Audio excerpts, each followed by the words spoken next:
안녕하세요. 선해법사입니다. 선해법사 오늘은 남녀의 성 더 이상 감추고 숨길 일 아니다라는 화두를 가지고 이야기를 시작합니다. 부부가 화목하면 하는 일도 잘 되기 때문에 운을 좋게 하는 방법 중에 하나는 부부가 화목하면 운도 따라옵니다. 보시고 도움이 되신다면 구독과 좋아요를 눌러주시면 감사하겠습니다. 알람까지 설정해 주시는 센스 잊지 마시고요. 언어의 순화를 해서 땡땡이란 단어는 연애로 바꾸어서 이야기를 하겠습니다. 남녀의 성 더 이상 감추고 숨길 일 아니다 이야기 시작합니다. 남자들의 오럴 연애에 대한 환상을 꼭 지킬 필요는 없죠. 여자들이 만나서 연애에 대해서 터놓고 이야기하다 보면 오럴 연애에 대해서 환상을 갖고 있다는 것을 느끼게 되죠. 서로 테크닉을 알려주면서 비법을 전수하기도 합니다. 잡지에서 오럴 연애의 테크닉에 대한 상세한 정보를 실어 놓은 것을 종종 볼 때가 있죠. 하지만 이렇듯 갈고 닦은 실력으로 오럴 연애의 테크닉을 뽐낸다고 해서 연애가 더욱 뜨거워질까요? 대부분의 남자들은 사랑하는 여자가 자신의 그것을 입으로 애무하는 것으로 연애의 시작을 알린다는 점에 한해서만 오럴 연애를 즐기게 되죠. 물론 남자들이 오럴 연애에 대한 환상을 갖고 있는 것은 사실입니다. 청소년기의 남자들이 연애에 대해 갖는 최초의 판타지는 아마도 누군가가 자신의 그것을 입으로 애무하는 것일 겁니다.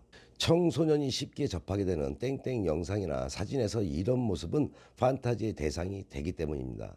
하지만 성인이 되어 자신이 사랑하는 여성과 연애를 할 때면 남자가 그것이 전부가 아니라는 것을 깨닫게 될 때가 있습니다. 그래서 오럴 연애에 대한 남자를 위해 봉사하고 그를 위해 반드시 해줘야 할 의무사항이 아닌 것이죠. 오럴 연애라는 것은 여성이 자신의 연애 파트너를 사랑하고 인정하면서 받아들이는 표시로 할 수 있는 자발적이고 자신 있는 행동이 되어야 합니다. 그렇게 해야만 남자는 오럴 연애에 흥분을 느끼게 됩니다. 억지로 하는 행동, 의무감에 하는 행동이라면 여자뿐 아니라 받는 남자 역시 그 기분이 반감되는 것이죠. 정말로 오럴 연애가 내키지 않는데 해야 할 것 같은 기분이 든다면 어떻게 하는 것이 좋을까요? 오럴 연애 그 자체를 하나의 완결된 성행위로 보지 않고 전이의 한 부분으로 생각하면 도움이 될 수가 있겠죠. 오럴 연애만으로 남자를 사정까지 이르게 하겠다라는 생각을 해서는 절대로 안 됩니다. 그저 그의 중요한 부분을 자세히 살피고 온몸으로 느낄 수 있는 기회라고 생각해 보는 겁니다. 눈으로, 입술로, 혀로 그를 느끼는 것이라고 생각하면 부담도 훨씬 덜할 것이며 오히려 더욱 탐닉하고 싶은 기분이 들 수가 있을 겁니다. 입술과 혀만 사용할 것이 아니라 손도 함께 사용해 보시는 겁니다. 남성의 그것도 그의 몸의 일부분이죠. 몸의 다른 곳을 애무하고 마사지하듯 그것도 부드럽게 에로틱한 마사지라는 것이라 생각하는 겁니다.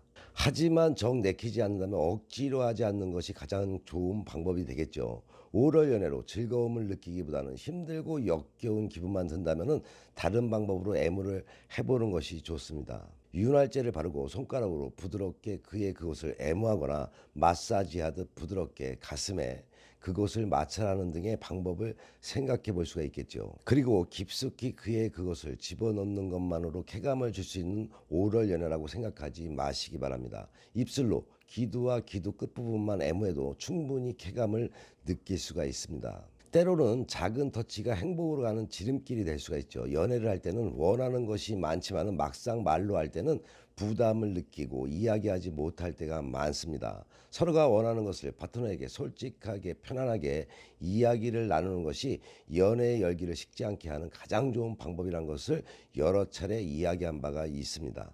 이는 권태기를 극복할 수 있는 환상의 연애를 논할 때도 예외는 아니겠죠. 두 사람의 연애에 대해서 편안하게 대화하기 시작하면은 연애라는 문제가 더 이상 감추고 숨길 것이 아니라는 것을 알게 될 것입니다. 자유롭고 편안한 분위기에서 대화를 나누다 보면은 서로 새로운 것을 발견하게 되고 쾌감을 위해서 서로가 할 수 있는 것이 무엇인지 생각하게 됩니다. 만약 어떤 문제가 생기더라도 이를 편안하게 말할 수가 있게 됩니다. 그러면은 두 사람 사이에는 연애 트러블이 자리할 틈이 없어지겠죠. 두 사람이 만나서 서로 사랑하게 되는 초기에는 아주 작은 몸짓도 연애를 불태우게 하는 신호가 됩니다. 손을 잡고 싶고 팔짱을 끼고 싶고 키스하고 싶은 사소한 욕망과 애정만으로도 가슴이 설레고 흥분이 되죠. 하지만 이런 상태는 아쉽게도 오래 가지를 못합니다. 그렇다고 두 사람 사이가 사랑이 식어버린 것은 아니겠죠. 그 다음 단계가 기다리고 있습니다. 더욱 친밀해진 사이라면 그리고 그 친밀이 이제 부부라는 이름으로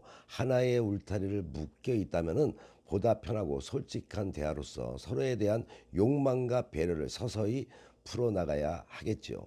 작은 행동도 사랑에 도움이 됩니다. 정기적으로 키스를 하고 늘 가벼운 포옹과 터치를 일상적으로 만들어 보시기 바랍니다.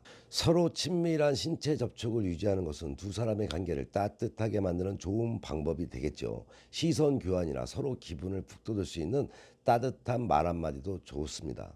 회사 일 때문에 힘들어하는 남편에게 당신은 내가 알고 있는 사람 중에 가장 능력이 있고 뛰어난 사람이야. 난 당신을 믿어라는 격려의 말보다 더 큰 선물은 없습니다. 일상에서의 생각지 않은 도발도 두 사람의 관계를 신선하게 유지하는 방법이 될 수가 있겠죠. 일찍 퇴근해서 저녁 식사를 기다리고 있는 그 앞에서 옷을 모두 벗고 앞치마만 두른 채 오늘은 특별 서비스라고 말하면서 음식을 준비해 보는 것입니다. 또는 늘 옷을 벗고 잠자리에 들었다면 하루는 섹시한 가운을 입고 침대에 누워도 보는 겁니다. 듣고 보니 어렵지가 않죠. 당신과 당신의 남자가 행복해지는 방법은 얼마든지 있습니다. 슬기롭고 지혜롭게 권태로움을 잘 극복하여 행복한 가정 되시고 이성 사이가 더욱더 사랑으로 빛나시기 바라면서 방송을 합니다. 살아감에 있어서 가장 중요한 것은 요즘 사회에서 돈이 될 수 있을지는 몰라도 그 돈도 가정이 편안하고 행복해야만 돈도 따라붙는다는 것을 잊지 마시기 바랍니다. 선의 두 방송은 좋은 운은 만들어 잘 살고 배워서 잘 살며 깨닫고 반성하며 지혜로운 삶을 살아가자라는 방송인 만큼 좋은 운 만들기 방송 잘 보시고 화목한 가정 되셔서 좋은 일만 가득하시기 바랍니다. 더 흥미있는 이야기로 다음 방송에 만나 뵙겠습니다.